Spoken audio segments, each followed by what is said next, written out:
বেশ কয়েকটা জায়গার ছবি দেখাতে চাইবো আপনাদের, যেখানে যেখানে এসআইআর হিয়ারিং এ হয়রানির অভিযোগ তুলে দুমদুমার কাণ্ড। প্রথমেই বাসন্তীর ছবি দেখাতে হবে, তার কারণ বিডিও অফিসের পাশে যে কর্মতীর্থ সেখানেই হয়েছিল হিয়ারিং এর জায়গা। তো সেখানে দেখা গেল তুলকালাম ঘটনা, এ ধরো মারধর, ভাঙচুর।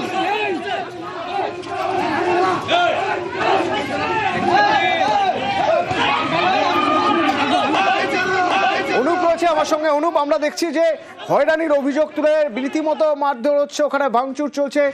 এক ব্যক্তিকে ধরে যে পারছেন মেরে যাচ্ছেন, তাকে তাড়া করা হচ্ছে, রীতিমতো ছুটিয়ে ছুটিয়ে মারা হচ্ছে। কে ওই ব্যক্তি, তার কি অপরাধ?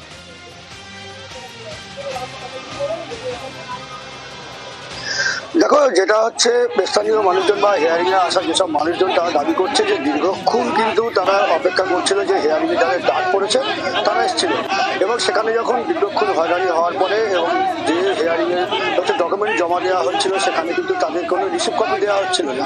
এই নিয়ে তারা কিন্তু একটা ক্ষোভ দেখানোর পরে ক্ষোভটা এতটাই উত্তেজিত হয়ে পড়ে, তারা কিন্তু সেই বিডিও অফিসের পাশে যে কর্মতীর্থ সেখানে কিন্তু প্রবেশ করে সেখানে থাকা চেয়ার টেবিলগুলো ভাঙচুর করা হয় এবং টেবিলের উপরে যেসব হিয়ারিং এর কাগজপত্রগুলো ছিল এবং যেসব মানুষজন তাদের ডকুমেন্টস জমা দিয়েছিল সেগুলো কিন্তু ছড়িয়ে ছিটিয়ে ফেলে দেওয়া হয়।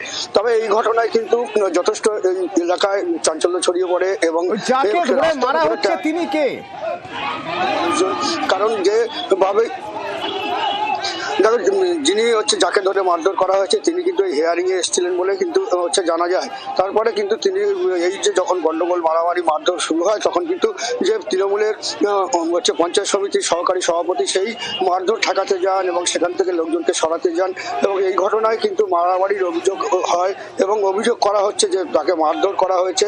এই ঘটনায় কিন্তু দুজন আহত হয়েছে, তারা কিন্তু স্থানীয় এক বেসরকারি নার্সিংহোমে ভর্তি রয়েছে, অন্যজন কিন্তু ক্যানিং থানায় কিন্তু ক্যানিং হাসপাতালে তারা হচ্ছে চিকিৎসা করান এবং সেখানে ভর্তি রয়েছে।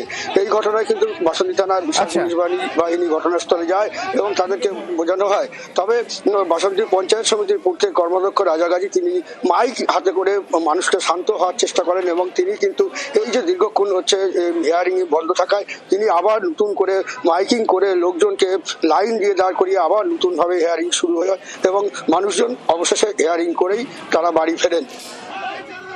ধন্যবাদ। সামনে যাচ্ছে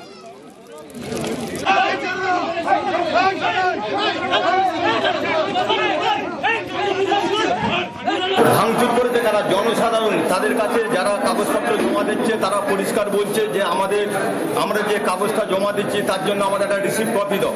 সেটা তার কোনো সদুত্তর দিচ্ছে না। আমি যে রিসিভ কপিটা দিচ্ছি কালকে আমার এই রিসিভ কপিটা এখানে থাকবে কি, আমি বলে দেবে যে তুমি হিয়ারিং এ আসুনি, তার কাছে আমাদের কি প্রমাণ থাকবে, কি তথ্য থাকবে? রিসিভ কপি না দেওয়ার কারণে ভাঙচুর। দক্ষিণ চব্বিশ পরগনার দিকে দিকে বিক্ষোভ। আপনাদের দেখাই মাদারপাড়া এবং আবাদ ভগবানপুরের ছবি। দেখুন, রাস্তায় আগুন জ্বালিয়ে